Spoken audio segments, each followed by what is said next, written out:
Pepsi sio nzuri. Najua watu wengi mnapenda sana kunywa hii Pepsi. Sasa leo nataka niwaonyeshe kwa nini mnazuiliwa kunywa Pepsi.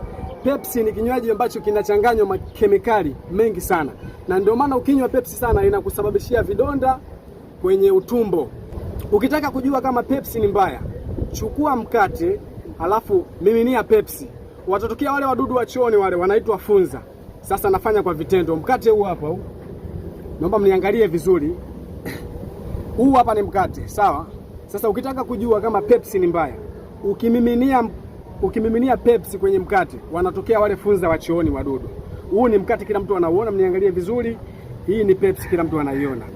Nataka niwaonyeshe mfano ili siku nyingine msirudie kunywa Pepsi, mtakufa vibaya. Hii ni Pepsi, mnaiona? Sasa unachukua Pepsi, unamimina kwenye mkate kama hivi. Alafu uangalie watatokea wadudu gani. Mnapoambiwa msinywe Pepsi mnaona kama mnaonewa. Sasa muangalie nini kitakachotokea.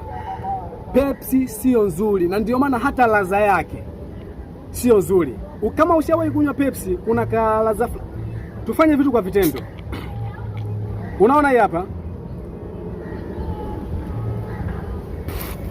Kuna ladha fulani hivi kama kiuchungu uchungu, zile ni chemical ambazo zimezidi.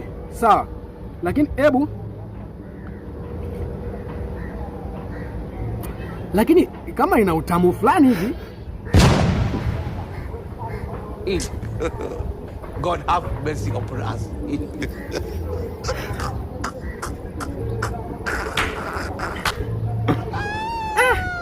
Ina mazao lakini tamu.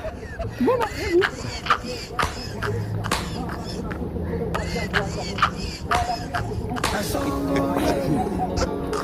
Pepsi haina mazala.